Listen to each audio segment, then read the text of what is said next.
Hi friends, ఇక్కడ question చూస్తే సమాంతర చతుర్భుజంలో కర్ణాలు సమానమైన అది ఏ విధంగా మారుతుందని అంటున్నాడు. ఇది 7th class question. Options A విధంగా ఇచ్చాడు. ఇది కొంచెం కన్ఫ్యూజన్ అయ్యే ఛాన్స్ అయితే ఉంటది. సమాంతర చతుర్భుజం పారలగ్రామం ఈ విధంగా ఉంటది.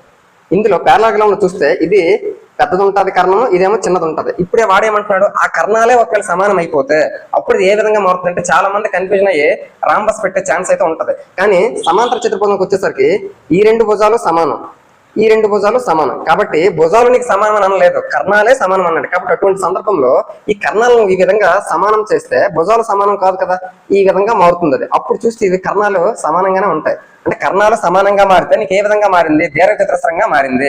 అదే ఒకవేళ భుజాలు సమానం అయ్యి అనుకో, కర్ణాలు సమానం అవ్వకుండా భుజాలు సమానం అయ్యి ఉంటే అప్పుడు ఇది ఏ విధంగా మారుతుంది, భుజాలు సమానంగా ఉంటాయి, కర్ణాలు సమానంగా ఉండవు. అప్పుడు ఇది రాంబస్ గా మారుతుంది.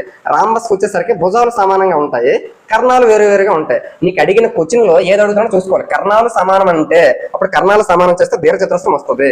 Option 3 is the correct answer. ఒకవేళ నీకు భుజాలు సమానం అయితే అంటే ఈ భుజము సమానంగా ఉండవు. ఇప్పుడు ఒకవేళ సమానం అయిపోతే అప్పుడు ఇదే విధంగా మారుతుంది, రాంబస్ గా మారుతుంది. అప్పుడు రాంబస్ అనేది పెట్టాలి. కొంచెం కన్ఫ్యూజన్ అయ్యే ఛాన్స్ ఉంది కాబట్టి చెప్పడం అయితే జరిగింది.